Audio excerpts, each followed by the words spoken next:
the governors and everybody were free to have their national days of prayer last Thursday, a week ago yesterday. So we had a counter rally at the state capitol in Madison, Wisconsin. That's where we are. The Christians had the whole corner on the northeast side of the Capitol, and we took the other corner, next to the feminist statue, which was kind of fun, looking up at campus. And it was a feminist statue, Ms. Ford. So the Capitol Police there, by the way, the police, I forgot my 50-foot extension cord, and one of the police officers ran in and said, "Here, you can use mine." And I said, "Should I leave any deposit?" And he says, "No, I'm with you guys." And he said, "You got more media on your side than they got on their side." And we didn't even meet the other side, but we had our rally. Let's call the whole thing off rally. Some say Jesus and some say Jehovah. Some say Moses and some say Muhammad. Jesus, Jehovah, Moses, Muhammad. Let's call the whole thing off. It was fun. A bunch of our supporters and friends and media and college students and some students from West High School showed up, and we had this really fun rally where we talked. And there was a group of school children touring the Capitol. There's always these school buses around the state Capitol and the teachers are taking their kids. And a bunch of the school kids came right up to the front and came right in the crowd and were up there listening and paying attention. And I was given a talk about how America was not birthed in prayer, it was birthed in protest. We're a rebellious nation. We should be proud of protest and dissent.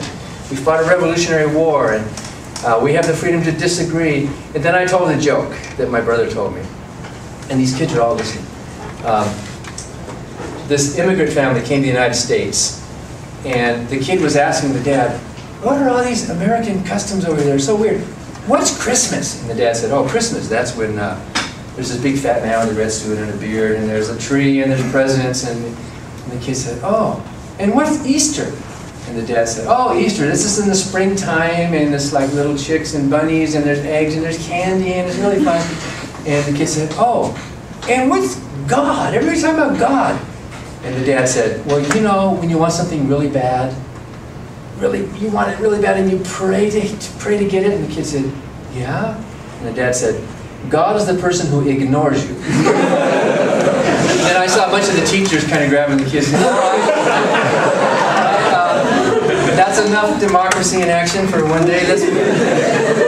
So, it was quite a blast. We had our rally, and there was a bunch of stories written up about it, and a bunch of just like people on the street, and our members in that were just quoted, you know, as real people expressing why they object, saying, we don't object to them having a rally, we don't object to them praying, we don't object to their freedom of assembly and belief. This is America. We're objecting to our Congress and our government directing it. That's what our lawsuit was about. So let's call that whole thing off. Watch the news. Maybe in a year or so, we'll have a decision out of Chicago. It's a lot of work. It's just an awful lot of brief and research and study. The judge, by the way, we spent a lot of time doing historical work, and the judge put a lot of that into her decision, showing that, in fact, the National Day of Prayer has been divisive. People have been excluded and frozen out and not asked to come. And it's been really an evangelical thing happening, thinking they own this part of our government. And that was very helpful, introducing that kind of real-life evidence to the case, which now is part of the record, which the appeals court is going to read. If we win in Chicago, which we should on the merits, if we win in Chicago, it's a very good likelihood that the government will appeal that loss, and that the Supreme Court will take the case, and that we will lose. That's probably what will happen. With the current Supreme Court the way it is now, they'll find some way to protect the National Day of Prayer. It'll be interesting to see if that happens, what arguments they make that contradict the very good arguments that this federal judge made. But even Jay Sekulow, though, Jay Sekulow is with Pat Robertson's American Center for Law and Justice. He's this right-wing attorney. Even Jay Sekulow was quoted saying, you know, if this does go to the Supreme Court, this one could be close. Even he realizes that the government asking people to pray is crossing the line. So what do you think? What do you think is going to happen with the current court? There are now 6 Roman Catholic justices on the U.S. Supreme Court. When we took our case in 2004 against Bush, Sandra Day O'Connor was on the court. we had a true swing court. It could have gone 5-4 either way with her, as we were counting. But right in the middle of our case, she retired and was replaced by Alito. And our case was the first religion case that Alito listened to, heard. And so instead of 5-4 our way, it went 5-4 against us on the standing, not on the merits. And that next week on our radio show, we have a national weekly radio show, we played the song, "It don't mean a thing if it ain't got that swing." And it looks like the Supreme Court has lost that swing and is really tilted one direction. So we'll have to wait and see. If we lose, and there's a good chance we will, if we lose, nothing will be different. We haven't actually lost anything. We'll just continue with the National Day of Prayer. If we win, nothing will be different. They can still have their rallies. They can still have their National Day of Prayer. They can still get together. They can still promote it. It just won't be the president telling them. Like on that Fox News interview, I asked David Briggs, what, the Christians can't pray unless the government's holding their hand? What if they, oh gosh, we need to pray, please, President, help us to pray. Even Benjamin Franklin pointed out, and this is a paraphrase, he said, a good religion doesn't need the help of government. A good religion will do it and prove their value on their own. As soon as a religion needs the help of government, that's a sign that it's not a good religion. It can't cut it on its own without the help of the government. So that's kind of what we feel and what a lot of believers feel. And in many of our cases, we're joined by believers, Catholics and Protestants and Jews and Wiccans and others, Unitarians, who appreciate keeping state and church separate. So pay attention to the news in the next year or two and we'll see what happens. What you can do is write letters to the paper, contact anybody, any mayor or governor or any person in your area that's contemplating doing a day of prayer next year, remind them about the law and quote from the judge's decision. You can do things like that. Talk to your friends about it and put some pressure on in favor of the separation of state and church and in the favor of the freedom to believe or not believe.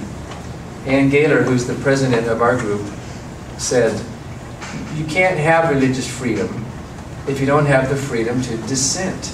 So those of you who dissent, make your dissent known in some way, which underscores the freedom of the believers. The fact that you and I have the freedom to dissent strengthens their freedom to believe. If we didn't have the freedom to dissent, then their freedom is compromised as well. So I'm going to stop there because some of you probably have questions or small bladders or something. Do you want to pick? Do you want to do questions? Yeah, so any questions you can start asking now. Oh, down here, okay. First, I think it's probably true that Obama's decision was purely political because he's very clear about church-state separation in his call to renewal speech in 2006, which is on YouTube, and I urge everyone to watch it. My question is about sort of atheist activism. Where do you stand on groups like the Rational Response Squad and folks like that who have an in-your-face sort of attitude towards believers? Yeah, I think atheists are just like believers in that there's a cross-section. There's probably a bell curve distribution of personality types and approaches, and we're all different. I think most atheists in the United States are quiet, live and let live, keep your head down, right? But there's a few over here on this end of the bell curve, and they're part of the fabric, right? So there's no atheist pope or atheist bishop to come and tell them, stop doing that. I mean, that's not what atheism is. It's not like a religion. So I actually think there's probably a place for ridicule, as long as that's not all you do. There are some people and some beliefs that deserve to be ridiculed. And if that's all I was doing, then of course I would be just as bad as an extremist. But there are probably a few people who deserve to have the door slammed in their face, right? But most of them probably you would want to dialogue with in some respectful way, especially a family member and a co-worker and a neighbor. Nobody likes to be laughed at or ridiculed. And I think free thought ultimately comes from a person who respects reason and is complimented in their ability to reason. So I think the best approach is to respect believers, understand them, affirm the reasons why they want to believe, affirm those reasons because they're human reasons, right? And then explain why you have found other solutions in your life for those reasons. But I'm not going to diss somebody else who has an approach different from mine. maybe a few atheists are giving atheism a bad name, too.